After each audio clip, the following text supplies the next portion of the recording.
Rassurer Coraline. Ça fait 3 ans que je suis élue, mais je prends toujours mon petit texte et moi il est écrit beaucoup plus gros. Ça c'est une histoire, je pense, d'âge, mais voilà, on reste sur un texte, il n'y a pas de souci là-dessus. Donc je voudrais d'abord remercier Clément Ballaire, et je crois que là on est vraiment dans le sujet puisqu'il m'a demandé de venir témoigner de mon quotidien d'élu local, et je crois que, vu vos questions, on est vraiment dans le sujet. Donc, je vais vous parler de mes mandats locaux, d'élus locaux, de ce que je vis au quotidien. Donc, ça va être vraiment un témoignage très personnel, mais qui pourrait être le témoignage un jour d'un ou une élue locale en marche. Donc, je vais partager un petit peu avec vous tous ces éléments-là. Donc, ce que je voulais vous dire pour commencer, c'est que je ne suis pas issue d'un mouvement politique, je n'ai pas fait de la politique locale depuis des années, pas du tout.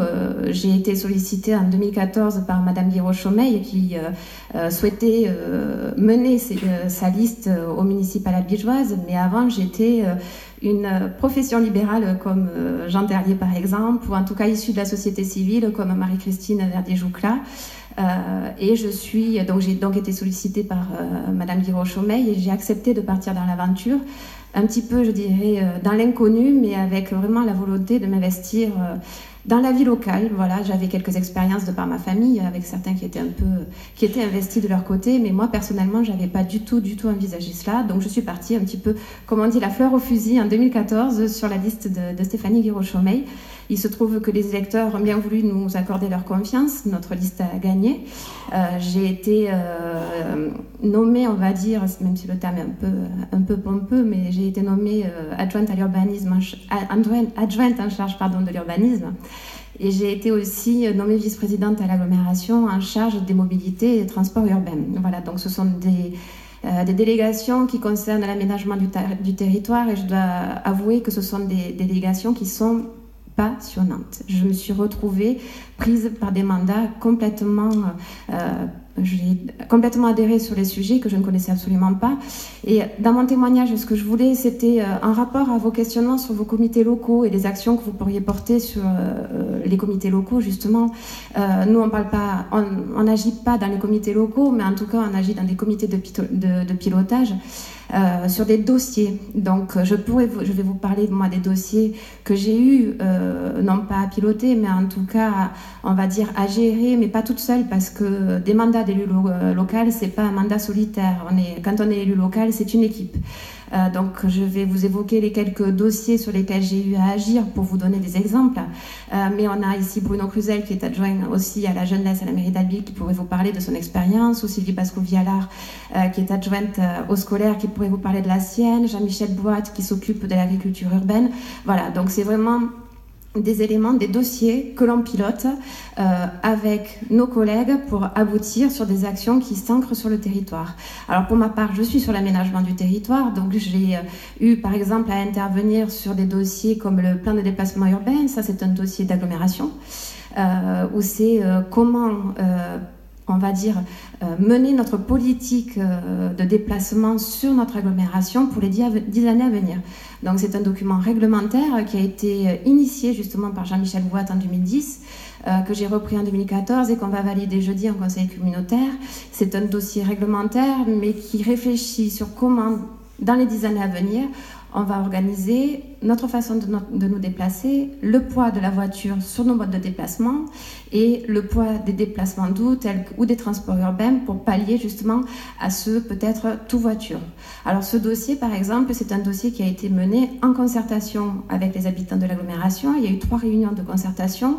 La concertation, c'est une valeur forte désormais dans nos équipes municipales. On travaille avec les citoyens, c'est une valeur forte et c'est une obligation. On n'a plus de dossiers comme cela qu'on ne peut mener sans de la concertation avec les habitants.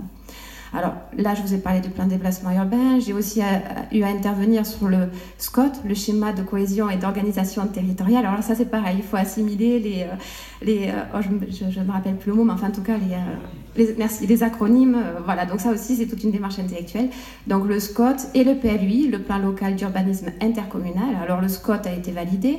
Ça c'est, on va dire, l'organisation globale de 3 intercos, de l'aménagement du territoire de 3 intercos.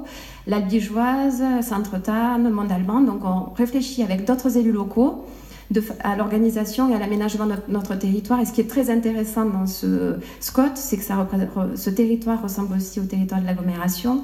Et on intervient sur des territoires où on a des villes-centres, des villes périurbaines et des villes rurales. Et là, on agit aussi avec des élus locaux issus de la ruralité. Et je crois que là, c'est très important aussi, en tant qu'élu local, on a une obligation de vivre son territoire au sens large et de travailler avec les élus locaux, notamment les élus locaux ruraux, qui ont des vrais enjeux de maintien de population sur leur territoire, d'arrivée par exemple de zones blanches, d'arrivée de la fibre ou en tout cas d'Internet sur leur territoire. Voilà, tout ça c'est dans le cadre du SCOT, une façon de réfléchir en tant qu'élus locaux issus de différents horizons à notre aménagement du territoire, tout ça dans une complémentarité. Donc le SCOT, le PLUI, c'est à côté du SCOT le zonage, qu'est-ce qui est constructible, qu'est-ce qui n'est pas constructible, comment je densifie.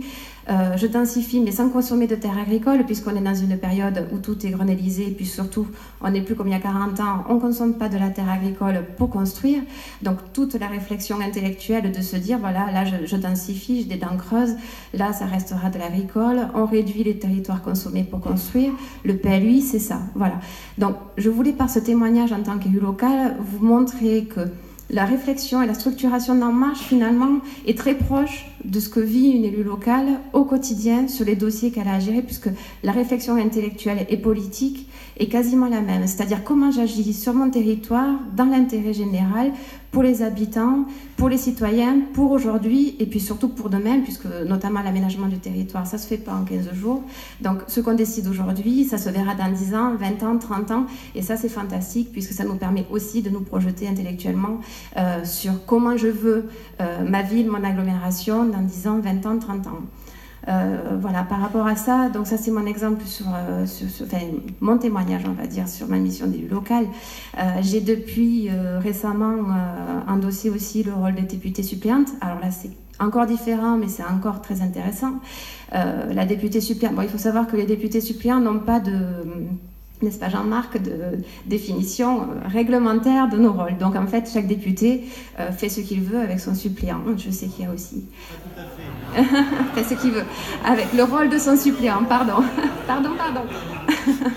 Non, je reste très, très factuelle, excusez-moi.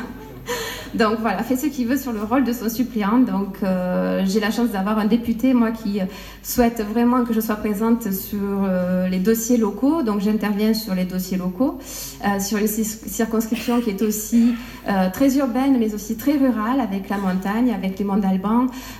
Voilà, donc des dossiers de proximité. Il faut savoir qu'un élu local, dans les élus locaux, on a un élu d'une commune de 82 habitants comme Las Fayades, par exemple, et ça va jusqu'au maire de Paris. Bon, il y a plus de 500 000 élus locaux, on est tous différents, on agit tous dans un même intérêt, mais chaque élu local agit pour son territoire. Ça forme une énorme richesse. Donc on se retrouve en tant que député suppléant, et d'autant plus je pense en tant que député, mais Jean vous le dira mieux que moi, à côtoyer des élus locaux qui œuvrent vraiment pour leur territoire, donc à travailler sur des dossiers de fibre, des dossiers d'aménagement de territoire comme l'autoroute Castres-Toulouse et non pas Castres-Mazamet.